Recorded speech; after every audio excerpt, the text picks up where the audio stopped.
So I'm Cindy from Founders Connect, and today I am having the greatest pleasure to meet Loto from We Are Fearless Hackers. So today I guess our best topic is how to overcome our fear, which I am doing now. Yeah. So We haven't get ready at all. We just met, Yes. and she's overcoming her own fears or hesitations around doing this on the spot. Yeah. Exactly. I have a fear of asking questions. I actually don't know what questions to ask people, and I also have a fear of talking over the net and stuff. So getting there, but still not that comfortable. So we were here in Changi in Tribe Theory, and they were Yes. with this mic in the table. And I've been in the last few days realizing I really want to get more in front of more people, because that is really what I like the most. But because we tend to have more fears around the things that we like the most, the things that we are more inspired, because we can lose more, right? If you don't really like it, whether it's a person, a thing, a feeling, you are not so attached. But if you really like it, then you are more attached, and then you are also more afraid of not making it or failing or not deserving it. Or Wow, that's a big thing, isn't it? Anybody having that thought as well? That's quite a big insight. What's the latest fear that you've conquered in the last? The latest one. Just say the latest one. So, okay, the latest, and I don't think it's like you do it once and it's conquered. It's more like you get more and more masterful or comfortable or more aware that it's not. Is this recording? I don't know. I don't think so. Do you want to play? Yeah. Now it's recording. Okay, so how do we start? So Well, you see how amateur we have this is other so recording. Live. This is totally live. So, on the spot, live and learning. So, and conquering the fear. So, it's a lot of components together. So, I'm sure it'll be entertaining for you guys. Isn't it? This is really interesting because this could be like you should be afraid of not being ready, because you are not. But it's not the case. Like one of the biggest, the really cool thing about the fear hacking method is that it's super simple. My obsession is that it's executable.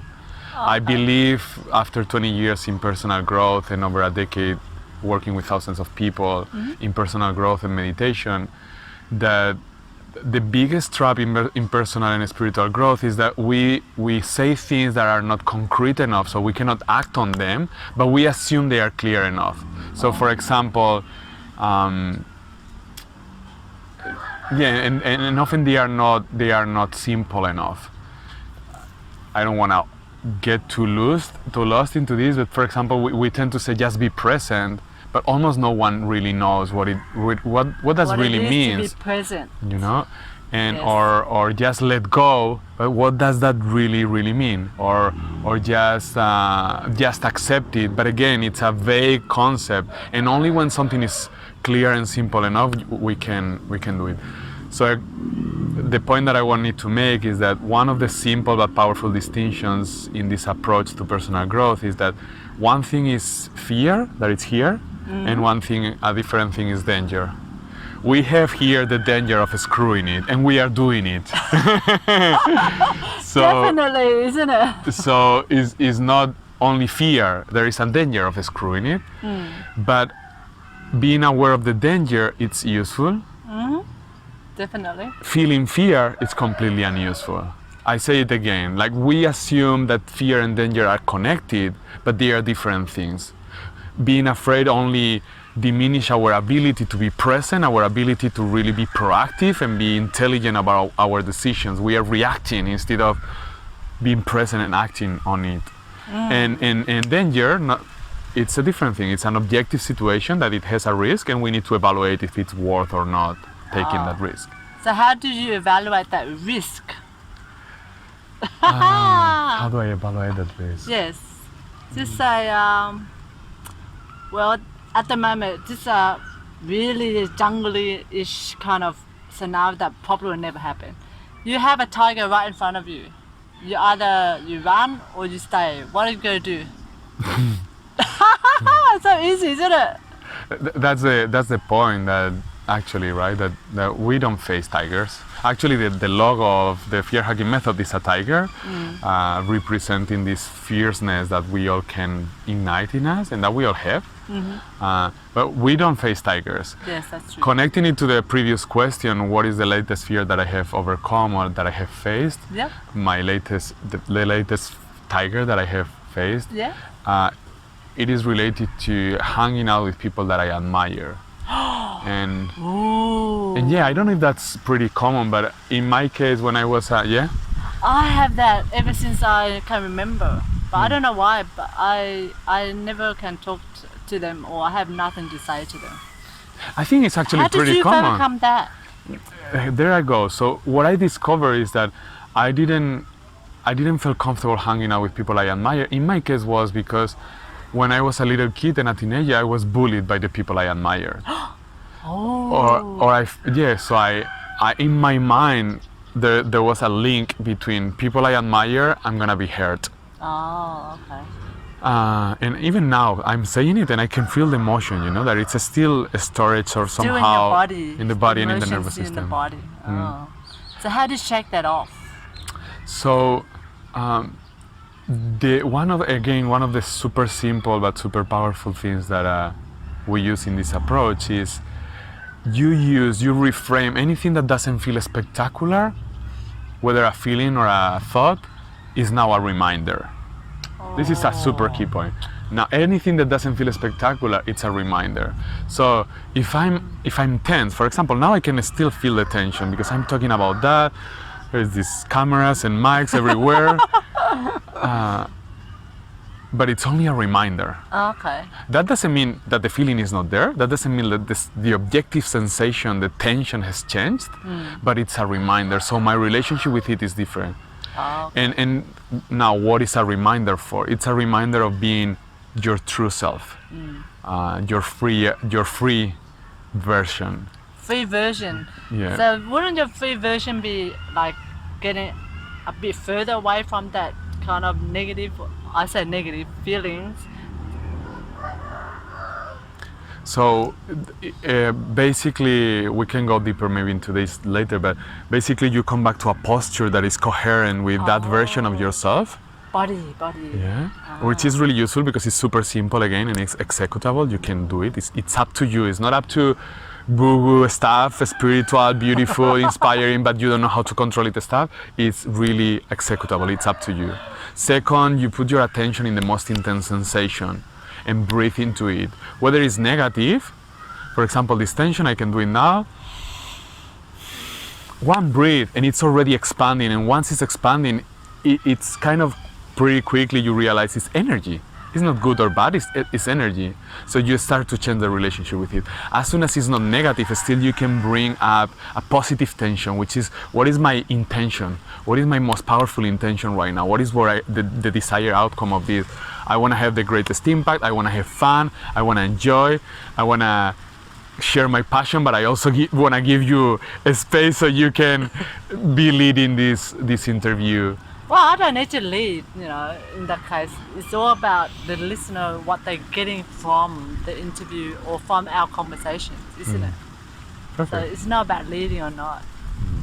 So that's to me anyway. So there's a lot that you've spoken there and it's very deep.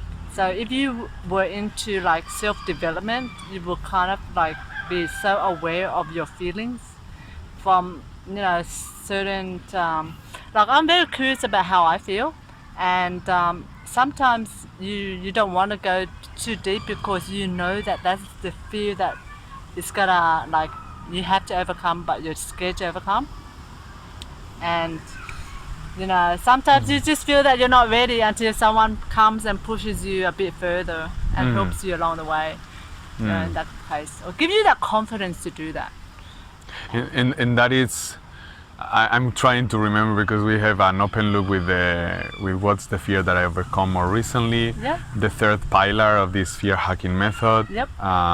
And also this confidence. But coming back to this point, that's one of the powers of this approach as well. Like the number one reason why fear is powerful is because we run away from it. We don't want to see it. That is part of the intrinsic design of fear. It's like, it's really interesting because fear was useful when we were babies, when we were young child, and it's not useful anymore. As I said, danger is real, fear is only here, and it's only screwing our potential. It's only limiting our performance and our fulfillment. But when we were little children, it was useful. Why? Because based on fear the fear that we developed to cry too much, the fear that we developed to laugh too much, the fear that we developed to be fully ourselves, the fear that we developed, that made us more likable by our parents and professors and people around us. So it was useful. We got that warmth and care and attention more easily because of those fears. Now that we don't need anymore that warmth and taking care comes from those people, there is absolutely zero benefit in being afraid. But the moment you are facing it, your dynamic with fear is changing already. So the follower, the listener, just by watching or listening to this, your dynamic with fear, somehow it's already changing. And that's why the target of this is mindful leaders, professionals, entrepreneurs, and or investors that are really into personal and spiritual growth, is because if you don't have this level of self-esteem where you believe you can be free of fear, you are not really, you're not ready. You are not even gonna come and listen into this. So you gotta be pretty confident and ready and ripe already to come and to be interested on this. I believe that because usually people who like change or who wants to change the world are the people that will resonate with what we are talking about. Because they like to well, as I said, change the world, but in changing the world they themselves have to step up as well. So what is your goal, or what legacy do you want to leave? Look, there's a smile.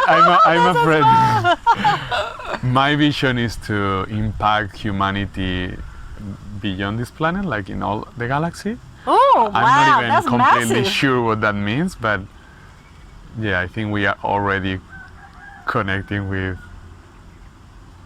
like humanity is a conscious being. Yep. And conscious meaning someone who can discover that it's consciousness, that I believe we are unstoppable consciousness. That is really our simplest So we are definition. energy. Yes? No. Energy, I'm not sure. Maybe yes, but I'm not sure if it's the same concept. Like energy in my mind doesn't necessarily have consciousness. Oh, okay. Consciousness is this ability to be aware of this present moment, be aware of what we are feeling right now. And I used to perceive myself as such already, just as a meditation teacher and monk that I've been for over a decade. But I think the unstoppable part is super key, because if you are unstoppable, it means doesn't matter what seems to be on the way between you and what is inspiring to you as a conscious leader. You are unstoppable. So it's only about finding the way to transform that into an opportunity, to transform that sense of limit in a reminder, instead of can I or cannot. Can I or cannot is not the right question, it's how can I? There you go. The right question is how can I? So remember to ask yourself every day, how can I? And about how can I overcome that fear of being bullied by the people I admired. How did you overcome that? It has to do with this thing of feel the fear and do it anyway, but actually I don't really like that sentence, because my experience was even when I wanted to feel the fear and do it anyway, sometimes I just don't feel the strength or the stamina or the confidence that I can, especially when the fear has already got me. So the key is, if you use anything that doesn't feel spectacular as a reminder, you never really get too caught into it, because as soon as you are feeling like, oh, I don't feel like it, reminder. There you go. I heard of a concept that you count backwards to kind of trick your mind to not thinking in the logical way, to the flight mode. So it's 5, 4, 3, 2, 1, and you do it. Mm-hmm. So you just trick your mind, and apparently it works wonders for a lot of people already. I can't remember who the person is who kind of invent that, but she got lots and lots of reviews and stories about how that little thing you do has changed a lot of people's lives. I heard about it, but I honestly haven't put it into practice. But the way I did it is just you notice it, and by using it as a reminder whenever it comes up, and coming back to your fear hacking or freedom posture and your fear hacking. So what's your posture? How do you know you're in the right posture? The key point is your chest is open. Oh, okay. It tends to be also with a straight back. It's not by chance that for thousands of years yogis have meditated with a straight back. It's not by chance that we are the only, I think, the only mammifer that has a straight back. It's so related with how well the brain and how powerful our brain is. When you are like, whenever you don't feel, you feel crap in any level, you tend to be like this. Crouching. Yeah. And whenever you are like excited about life, you are like you feel you can, and you feel you are looking forward to it. There's this openness. That's why any picture of happiness is like this, and of power is like this, and do a happy pose. So open chest is that's key. Then is the presence, the awareness in the most intense sensation and breathing. So you are really present. You are not only kind of present, you are intensely present with what you are doing, or what is happening. And the third pillar that we haven't mentioned before, it's coming back to your calendar. Coming back to, so calendar. You are, this is interesting, but this is something that all mindful leaders have in common. Mindful leaders are people who, they don't only want self-realization, like an inner experience of peace, and they don't want neither only outer success, they want both. One without the other is not complete. It's like, I want to feel great, but if I'm not having the impact that I want to have, it doesn't feel completely right. I'm not there yet. Neither the opposite. I cannot crush it without feeling fulfilled, because then I know I'm cheating myself. What does it mean to have success in the outside if I'm not really feeling beautiful, if I'm not feeling love, if I'm not connecting truly with people? I think there are a lot of entrepreneurs who are successful have that kind of thing if they haven't got the 3 pillars as you mentioned. They're together all in one. So this third part is really linked to, again, all of them, the 3, the physical, the presence, but not any presence, but really intense. And the calendar is about blending those two, like making this ambition, this hunger to have an impact in the world as your reminder of being spiritually enlightened, or being spiritually super present, fulfilled in the best state you can. And also using this need, this intuition and knowingness that we need to be fulfilled as a way to not be distracted.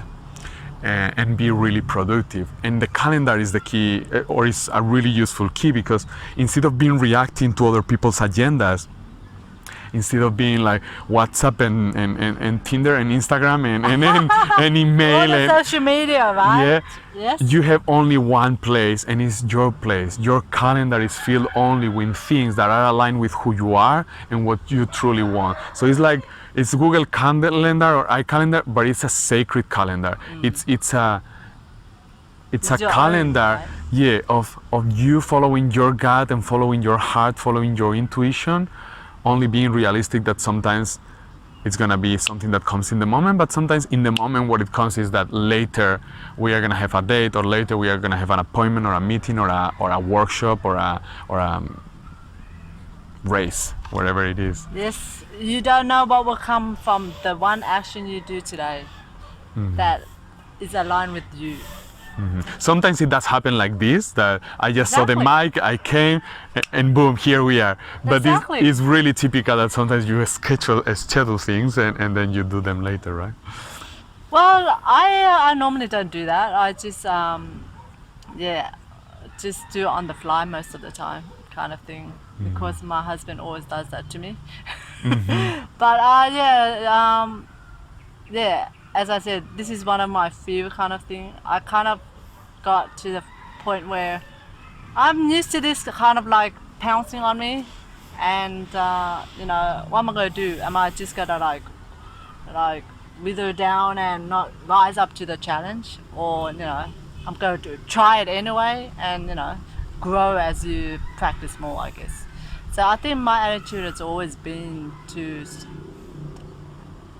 choose any fear or anything that people pounce on me as a challenge. Absolutely. So let's sum this up for everybody to get a snapshot of what we talked about. In to say in 2 sentences, what's the most important thing we talked about, or that we need to do to face fear? A few things. Okay, a couple of things that are main. It's the essence is to really awaken your true identity. Your true identity meaning who you truly are in essence, which is the same that you will be if you already had the life of your dreams. Now, how do you come back to that? You come back by getting back to the posture. Let's do it, both of us. Exactly. posture. With an open chest. You will be like that if you had everything you wanted. You were like that when you were just born, or at least a couple of days later. Every baby is like this beautiful open heart. The second part is being present. Again, babies are super present. You will be extremely present if you had everything you wanted. At least if you are a mindful leader, you are conscious that you want that. You want both the impact, but also the beautiful state.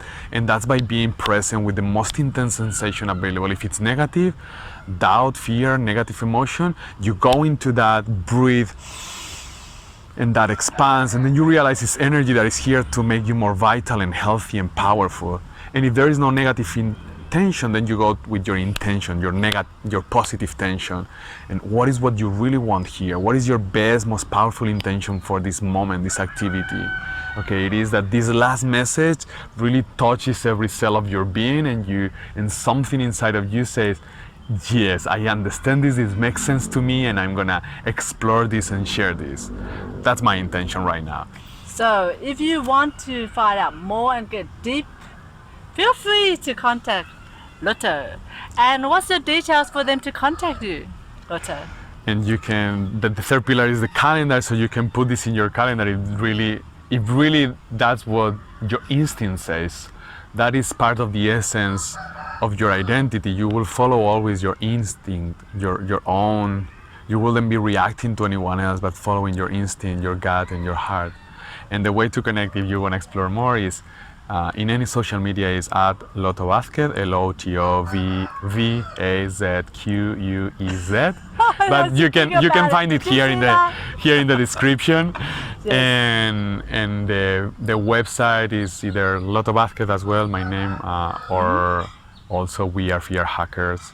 There you go.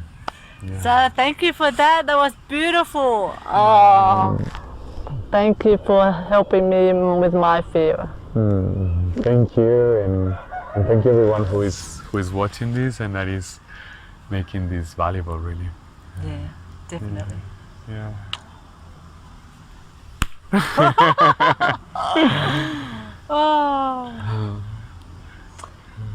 It's quite interesting, isn't it?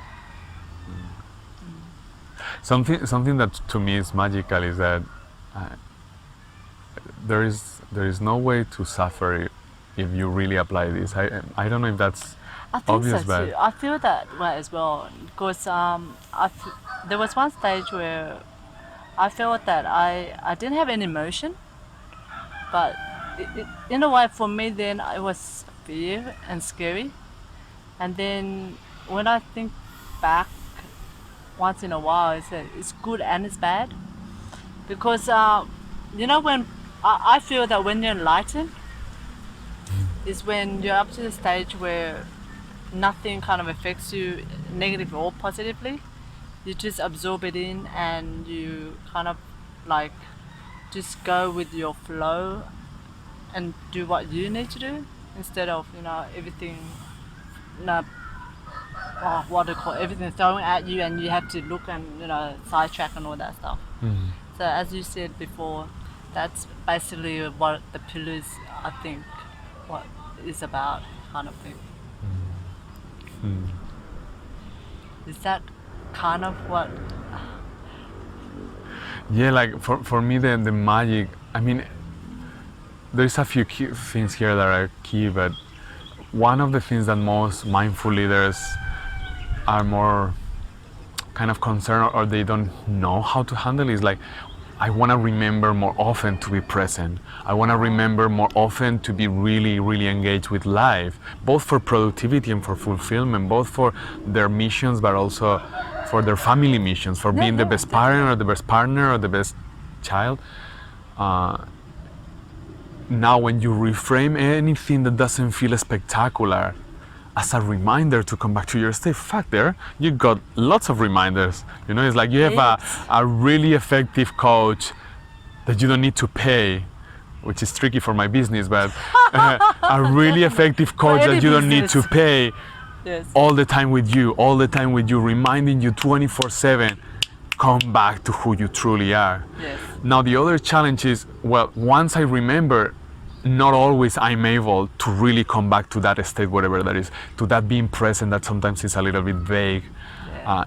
And there is where, instead of just being present, having these three pillars helps a lot. Because the posture, think about it, like humanity, what percentage of humanity has been meditating for the last 1,000 years?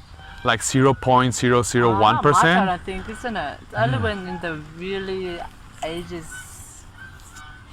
the old ages, they do a lot of that, right? Exactly, and how percentage of humanity has been relating consistently and daily to their bodies? 100% of humanity. So bringing back a physical posture is something that is really, really executable, actionable, and that it's about that. It's about what is up to you. It's not about what is not up to you. If it's not up to you, just leave it, because you cannot do anything about it.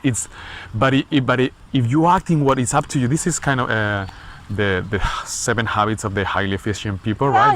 That's that principle. Let go what is not up to you. It's only gonna cause frustration and it's not efficient. Exactly. But if you come back to your posture, that's super tangible and that changes everything. From there, it's way easier to be present. It doesn't matter what order you use. You can start with being present or with your calendar or with the posture. I normally start with the posture because it feels good and I know I look sexier. So definitely. Who wanna say open body is a good yeah, both for men and women as well, right? Like every man who is looking powerful, attractive is attractive. Yeah, and the woman as well, right? And we all can do that. It's only changing the posture. It takes nothing, and it helps with vitality and everything. Now, being present, it's much harder. If you think about it as just being attentive to the most intense sensation, then it becomes tangible. It's still more subtle than the posture, but it is tangible. If you are just being present, I'm present, I guess. But if you are attentive to the most intense sensation, can you do it? I think it's one of the hardest things nowadays that people can do, because there's so many distractions, and I know that the world is changing, but there's also other ideas that people kind of like put you through or voice out so you can kind of like, if you're into the future, you think about it. If you're into the present, you think about it differently. So yeah, there's a lot of distractions. It's whether you can hone the distraction out. And again, that's one of the reasons why this is for mindful leaders. If you are not a mindful leader, if you haven't really explored this, there is not enough interest to master this. This is to master personal growth. Yeah, definitely. So if you are not still engaged, you are not still seeing the value on personal growth, you don't want to master it yet. But once you have explored it, because you are looking for the most intense sensation. If it's negative, it's really palpable. If you are really like afraid, like if you know you are going to interview now to Tony Robbins, for example, you will probably feel a little bit like, Oh gosh. and then that tension, it's tangible, so you can put your attention in that sensation. Now, right now we are more chill. There is not any negative tension, but you can say, okay, what is your intention? What is your most powerful intention for this moment? What is what you would like the most to experience or to produce in this moment? Yeah, those are great questions actually. I think we should put those questions down and voice it to the world. We are doing it. We just did it. Yeah. So if for me, for example, is just to just enjoy this moment and really see the juiciness of this moment, just because I love to experience pleasure and beauty. That's already, just saying that has ignited a level of intense sensation, and now I can put the attention there and breathe it, and with that it expands through my nervous system, which gives me energy, vitality, better skin. Oh my God. Better skin. There you go, girls. And then you go back to your calendar, and your calendar, of course, you're gonna be fluid, but it helps you to, instead of being in 20 different things that you need to attend, no, you only need to attend one thing. And that simplicity gives peace of mind. That helps also to have less tension. You come back here and you do what it says there. Unless your gut tells you to do something else, then of course you follow your gut, and because your calendar is only filled with things that have come from your gut and your intuition. True. And that keeps you focused. Yeah, so on if you your mission. Exactly. So if your mission includes answering WhatsApp, okay, but you do it when it says here, instead of whenever randomly you find yourself reacting to the last WhatsApp. You know, like I remember in the morning watching WhatsApp the first thing, and then I'm reacting to others people's agenda instead of taking the time to be empowered, to be aligned, not only for me, but also because if I really want to give the best to this person, I need to be really present with the message. If not, I used to just so many times just answer it quickly so it's done, instead of, no, it is, whatever I do is sacred. I am here in a mission. I am here to have the greatest impact and the greatest fulfillment. So whatever I do needs to be intentful and powerful and present. Oh, that's so wonderful. I wish there was more people like you, in that way. Powerful, man. Very intentional. Very passionate. Passionate about it. And we just help to produce more like this, because everyone has this inside. It's more or less awakening some of us, and of course it has different flavors in everyone. That makes it interesting, isn't it? The flavors? Yeah, of course. Yeah, it's unique and precious, every flavor. But everyone has passion. Everyone, no exception, is passionate. It's just you need to clarify what you really want, and then realize that it's possible. Once you know what you want and know it's possible, then there is passion. But if you haven't taken the time to write down what you really, really want, or your belief that you cannot have it is too strong, then there is no passion. Because why do you want so much energy? You don't know in which direction to focus it or what to do with it. That's quite interesting, hey? All the energy is there and you don't know where to focus. But when you know what you want and you know it's possible, then passion is there and energy is endless. Yeah, I believe that too. You know how when you do something that you like doing, time just flies. I think that's just the analogy there, right? Absolutely, yeah. You need to do something that you don't like I don't know, cleaning the VC, for example. I don't know, for giving an example. What don't you like? Huh? What don't you like? I don't know if... I mean, definitely there is things that I like more. Oh, you like more. I definitely like more everything. making love than washing the WC. Of course. Yeah. I like more than anything else talking for groups, like we are doing right now. Okay. So you like to I be like surfing. a keynote speaker kind of thing?